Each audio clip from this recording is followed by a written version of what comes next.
সুজাতা রন্ধনশালায় আপনাদের অনেক অনেক স্বাগত জানিয়ে আজকের নতুন ভিডিও শুরু করছি। আজকের বাগানে ভোরবেলা চলে এসেছি টমেটো গাছ বাঁধতে। তা গাছ বাঁধা হয়ে গেছে, বেলা দেখতে পাচ্ছেন, বেলা অনেক হয়েছে। এবার আমি চলে যাব রান্নার কাজে। সামনের বাগানে একটা কলার কাঁদি রয়েছে, আজকের ওই কাঁচকলার কাঁদিটা কেটে নিয়ে যাব বাড়িতে। চলুন কী বানাই, আপনারা পুরো ভিডিওটা দেখতে থাকুন। দারুণ স্বাদের একটা নতুন রান্নার রেসিপি আপনাদের সাথে। পুরনো কাঁচকলার মাছ দিয়ে ঝোল তো সবসময় আমরা ওটা জানি পুরনো।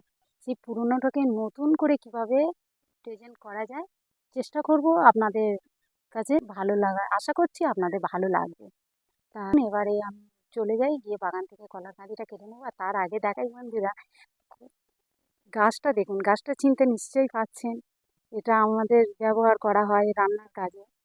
কত বড়! আমরা এইটুকু ধনে গাছ দেখি যে রান্নার জন্য আমরা নিয়ে যাই, কত বড় হয়েছে দেখুন।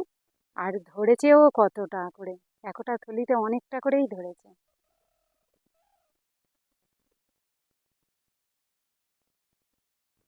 দড়িটা রাখি, ভিজে যাবে, কুয়াশা।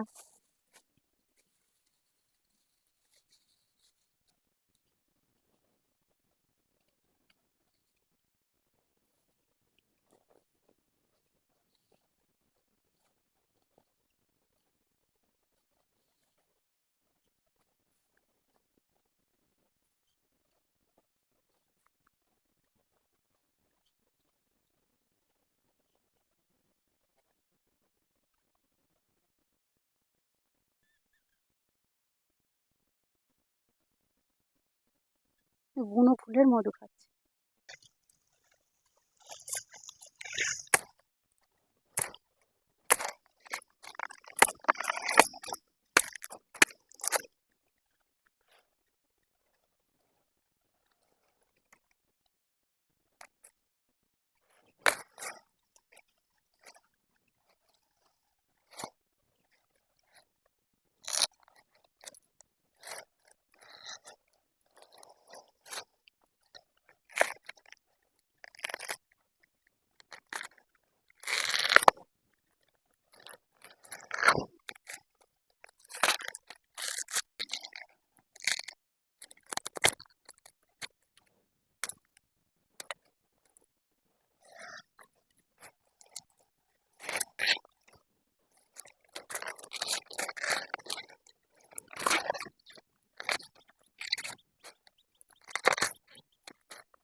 কোনোদিন ছাড়াতে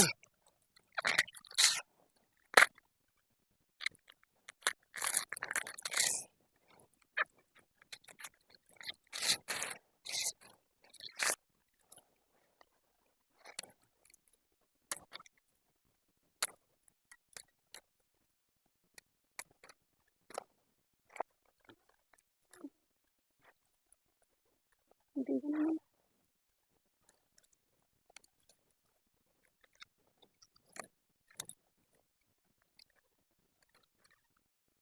আটা করছে।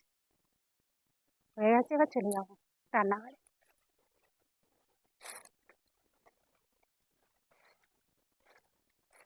ওখান থেকে চলে এসেছি, এবারে সব জোগাড় হয়ে গেছে। আমি আলু কলাটা কেটে নিয়ে আপনাদের সঙ্গে পরিচয় করে দেবো কী নিয়েছি, কী হবে। আমি এবার আলু কলাটা কেটে নেব। সময় কলা কাটার আগে জলে একটু হলুদ দিয়ে নিতে হবে, নইলে এই কলার ঝোলটা কালো হবে। বয়স্ক ছাড়া তারা সবাই জানে, নতুন নতুন যারা সবে সবে রান্না শিখছে তারা তো আর জানে না। এইরকম কলা কেটে একটু হলুদ জলে ডুবিয়ে রাখতে হয় কিছুক্ষণ, তাহলে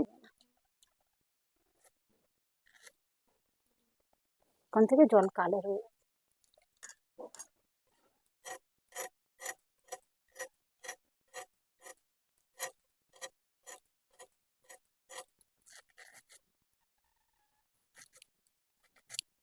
আমি এরকম লম্বা লম্বা করে কেটে নেব।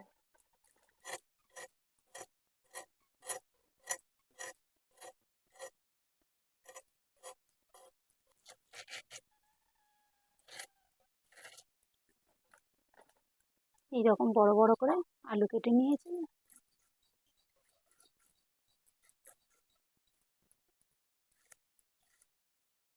এইরকম করে কেটে নেব। কলা কচি এরকম করে টুকরো করে কেটে নেব। ধোয়া পরিষ্কার করা হয়ে গেছে, ধুয়ে নিয়ে চলে এসেছি। আমি আজকের আলু কলা আর এই সিলভার কাপ মাছ দিয়ে দারুণ স্বাদের একটা রেসিপি করব। তার সঙ্গে দেবো আমি এই বিউলির ডালের বড়ি, এই হাতে বানানো আমার বিউলির ডালের বড়ি। আর এখানে বাটার জন্য কিচ্ছু নেই, কোনো মশলা, ও সামান্য সামান্য মশলা দিয়ে তরকারিটা বানাবো। কাঁচা লঙ্কা, ধনে, জিরে, গোলমরিচ, মৌরি, এগুলো আমি বেটে নেব, কেন গরম পড়ছে এখন, এই ঝোলটা খেতে ভালো লাগবে। আর ফোড়নের জন্য আমি একটা কাঁচা লঙ্কা, 5 ফোড়ন, একটা পেঁয়াজ কুচিয়ে নিয়েছি, সামান্য একটু চিনি আছে আর লবণ হলুদ, এমনটা ধরিয়ে নেব।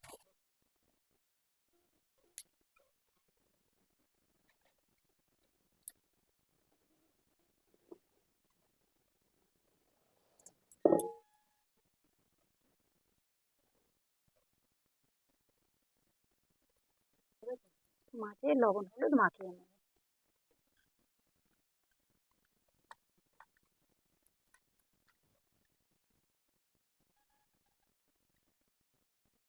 তেল দিয়ে দেবো, কড়া গরম হয়ে গেছে।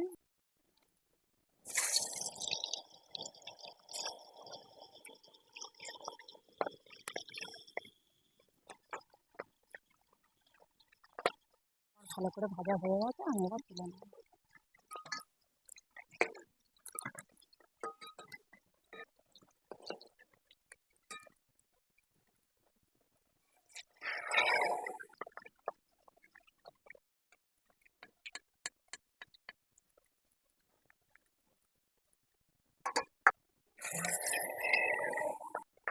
মাছটা ভাজা হোক, আমি এবার মশলাটা করে নেব। সব মশলা একসাথে বেটে নেব।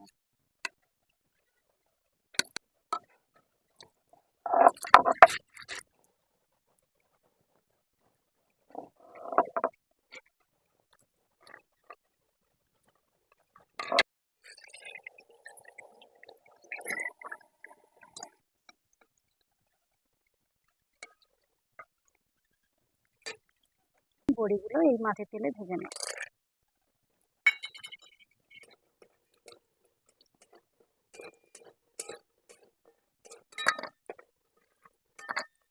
বড়িগুলো এরকম লাল লাল করে ভেজে নেব, চুনে গেলে এর স্বাদটা থাকবে না।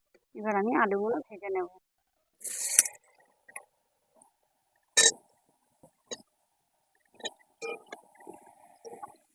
আমার লাল লাল করে ভাজা হয়ে গেছে, আমি তুলে নেব।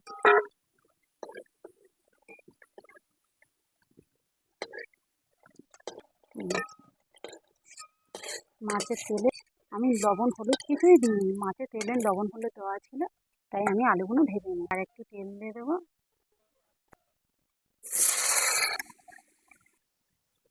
একটু অল্প করে হলুদ আর লবণ দিয়ে দেবো।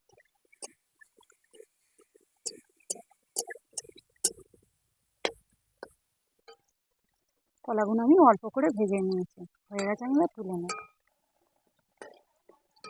আমি কড়াই তেল দিয়ে দেবো।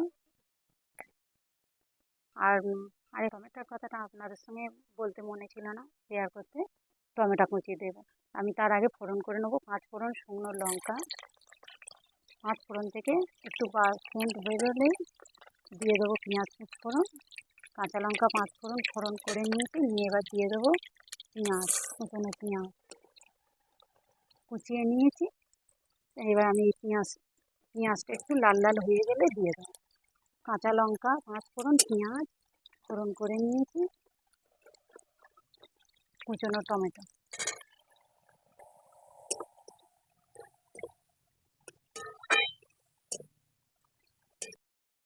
লবণ হলুদ হলুদ একটু সামান্য একটু মিষ্টি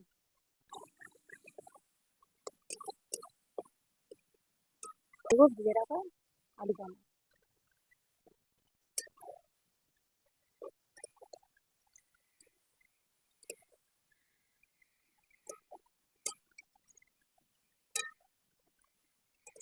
ভেজে রাখা আলু মশলাও ভালো করে কষানো, তাই আমার হয়ে গেছে, আমি এবার দিয়ে দেবো। আর জিরে, মৌরি আর কাঁচা লঙ্কা একসাথে বাটা, এটা দিয়ে বেশি ভাজবো না, অল্প একটু ভাজবো।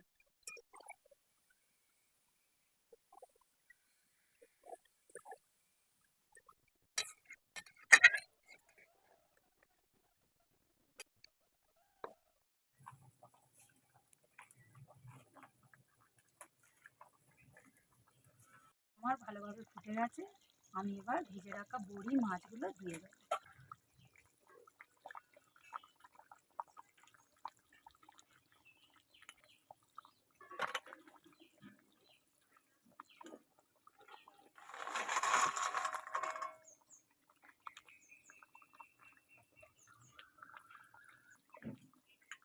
চাল দেবো না, এই কাঠের আগুনে এটা বসানো থাক, কিছুক্ষণের জন্য বসানো থাক, তাহলে মাছেও ঝোলটাও ভালোভাবে হয়ে যাবে, টেনে যাবে, ঝোলের স্বাদটাও ভালো হবে।